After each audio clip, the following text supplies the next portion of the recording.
Hi, everyone. Welcome to the How to Deliver Outstanding Events that Create Engagement and Memorable Experience podcast. I'm Stephen Handysides, and I'm with Stefanie Ramirez, Senior Director of Corporate Events and Employee Experience at NBC Telemundo. Welcome to the show, Stefanie. Thank you for having me, Stephen. Now, I know how busy you are, so I'm really happy to have the opportunity to interview you about some of the outstanding events that you are running at the moment, at NBC. And obviously on LinkedIn, it's great that you share a lot of these experiences, because I think it's really important for other events professionals to really, share their successes, maybe share also the challenges that they've been facing and how they've overcome them. So do you want to just tell us a little bit about your background? It looks pretty extensive. Absolutely. So I'm actually a broadcast communications major. Started at NBCUniversal as an intern and just kind of fell into the events department. Always had a passion for production, and at the end of the day, events is a production. So it worked out great. And our department is very unique. Unlike most corporate events departments that you have one style of events and that's what you produce all the time, our department sort of works as an in-house agency. So one day we're producing a red carpet, a press room, and an after party for the Latin American Music Awards. The next day we're doing a corporate dinner for our chairman. And the day after we're doing a virtual press junket for the PR department because they have a new series launching.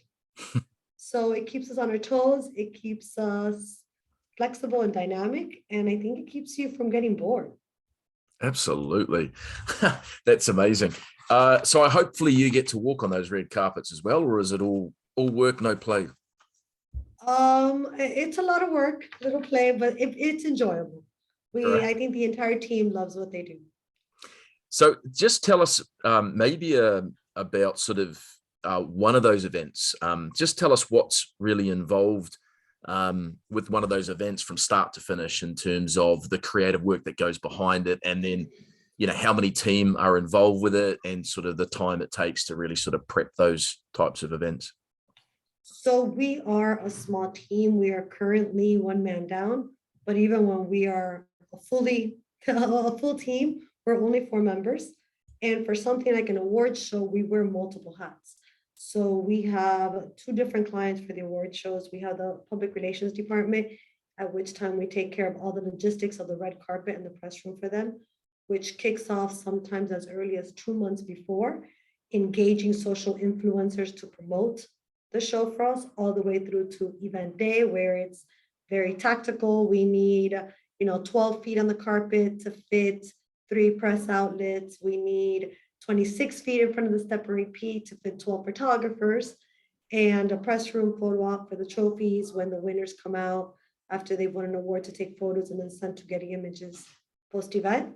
And then working with our sales and corporate team to put up hospitality during the show for our sales clients and sponsors, and an after party for our sales clients, sponsors, and participants of the actual show. And sort of like what sort of challenges that you might come up against?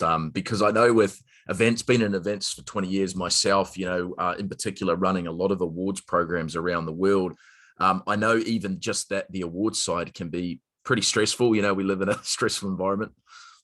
Absolutely. I think our biggest challenge is staying relevant and staying innovative. Once you do these more than once, you think, oh, cookie cutter, this is what I did, this is what I'm always going to do. It's watching what others are doing, seeing what's out there in the market. And even though, yes, we need to have a stepper AP for photo ops on the carpet and you need a press pit, it's what could make it different. So because for 2 years we were virtual, we decided for this award show that just passed last week, we had a live carpet, but we kept a virtual section where press could join virtually and be as if they were present with us. Oh, so it's staying innovative and staying with the times is the biggest challenge that we have. So I suppose that brings me on to virtual. What sort of, it was all a little bit scary for a lot of events organizers, and it really, put everyone on their, I suppose, high alert in terms of how do we do that transition? How do we simulate what we do in person online, and can we actually simulate everything, or do we need to do things in a different way or different format? So, I mean, your events, how did you make that transition? Did you have to change a lot? So, I mean, we had to change completely. Our department was only live.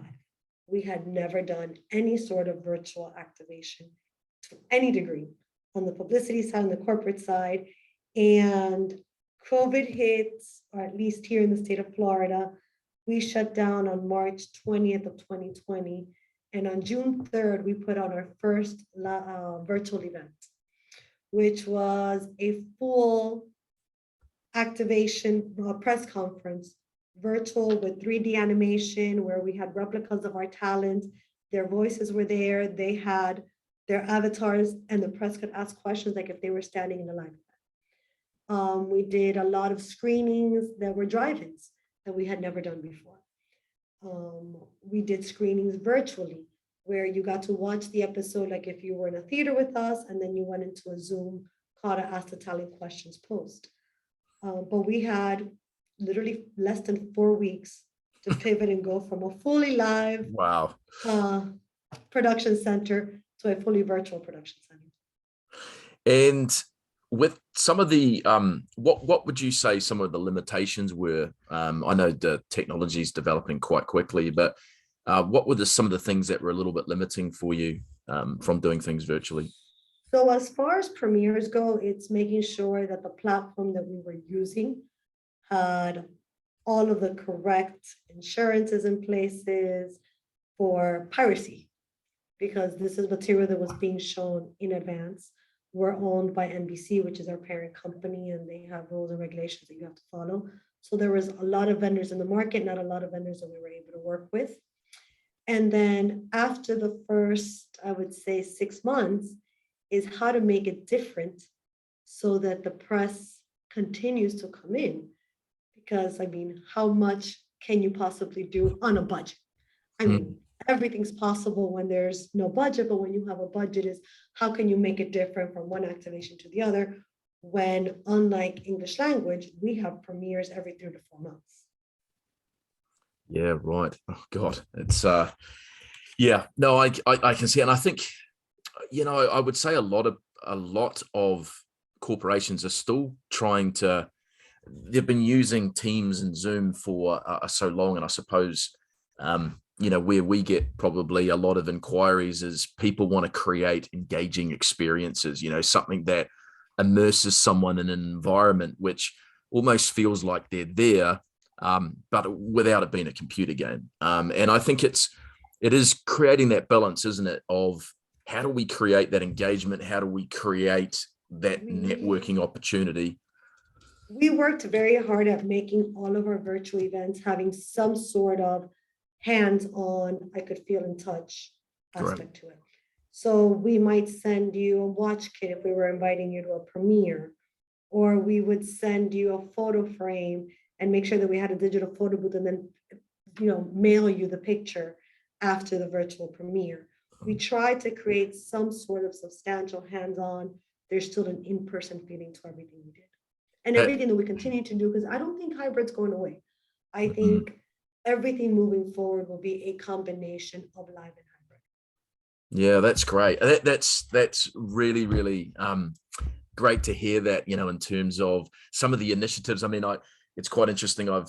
We've had a number of different clients that we know that they do things in a vineyard setting, and then they send everyone wine, and then they have a sommelier that comes in and everyone does a wine tasting, or like having live entertainment streamed into areas, and people have to do sort of like games and tests. You try and find a way that it doesn't make it look cheesy, doesn't look, still looks professional.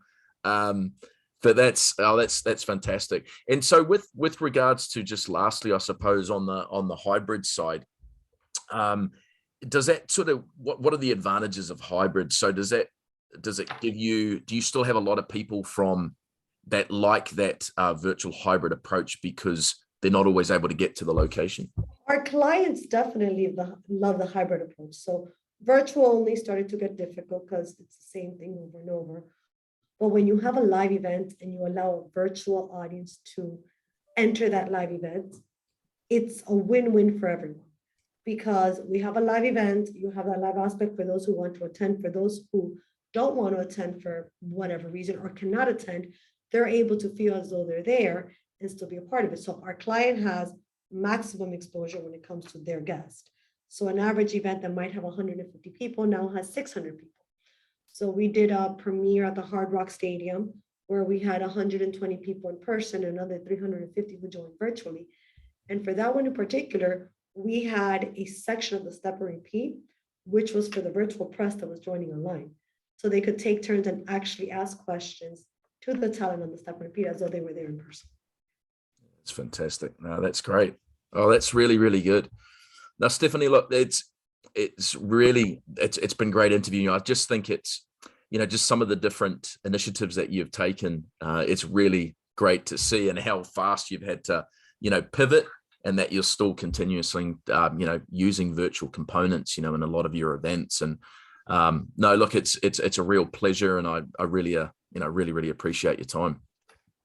No, thank you, Stephen. I look forward to continuing to keep our conversation going. Thank you so much.